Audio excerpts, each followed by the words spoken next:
Good evening. Details of a multi-million-pound investment at the Cadbury plant in Bourneville have been revealed. New state-of-the-art production lines will help boost efficiency and ensure the factory remains competitive with sites around Europe. The investment comes 7 years after a controversial takeover by the American food giant Kraft. Now renamed Mondelez International, bosses say it's an investment for the long term. Here's our business correspondent, Peter Plisner. Cadbury workers protesting back in 2009 against the Kraft takeover. Their main concern was the future of Bourneville, a site that's made chocolate for more than a century. But far from winding it down, the factory's just got a £75 million boost with these ultra-modern production lines. It means the daily output of Bourneville has now increased to over 1 million cream eggs, 5 million bars of chocolate and a staggering 400 million chocolate buttons. The boss of Mondelez maintains it's a long-term investment. We've invested £200 million overall in the UK, 75 million in Bourneville. You don't do that lightly, and it is a generational investment. For employees, some of whom have worked here for many years, securing this vital investment wasn't always easy. Documents leaked to the media talked of some workers being railroaded into redundancy, with talks being confrontational and briefings being inconcise and information far from transparent.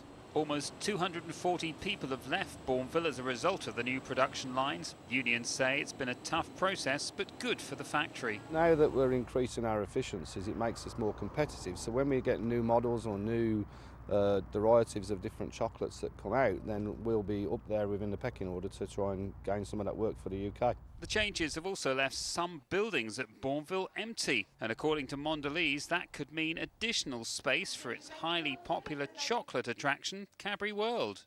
Part of the Cadbury World's attraction is an insight into manufacturing, and we want to make sure that that's part of the experience in the long term, and we're looking at plans in that space at the moment. Cadbury's Great British Egg Hunt. Something else that's been popular is the company's annual chocolate egg hunt, although this year dropping the word Easter caused a bit of a storm. Yeah, it seems like a couple of people have latched on to a specific piece of marketing communication, but seen in the round, you can't possibly say anything other than Cadbury and the National Trust are proud of their role at Easter. Proud too of the investment at Bourneville, which also includes a further £6 million to set up a centre for chocolate excellence, the company's global research headquarters. And Peter joins us now from outside the Bourneville factory. So Bourneville has had a big investment. What about other Cadbury sites around the Midlands? Well, Mondelez described their facilities here in the Midlands as the chocolate triangle, including Bourneville here in Birmingham, the factory in Chirk near Gabowen in Shropshire, and Marlbrook in Herefordshire, which is a milk processing plant. There, I understand they've spent around £2 million modernising the equipment. It's part of a £200 million investment across the whole of the UK, £75 million of which has been spent at Bourneville. Of course, they are committed to the continuation of supply from UK suppliers, including milk farmers in Herefordshire.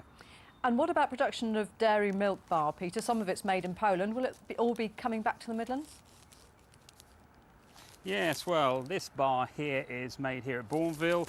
This one is clearly made in Poland. Mondelez did hit controversy when it emerged that bars were being made in Poland.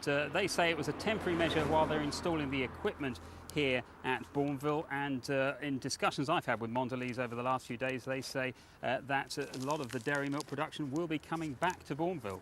And Peter, away from Cadbury, not good news tonight for workers at one of the two sisters factories.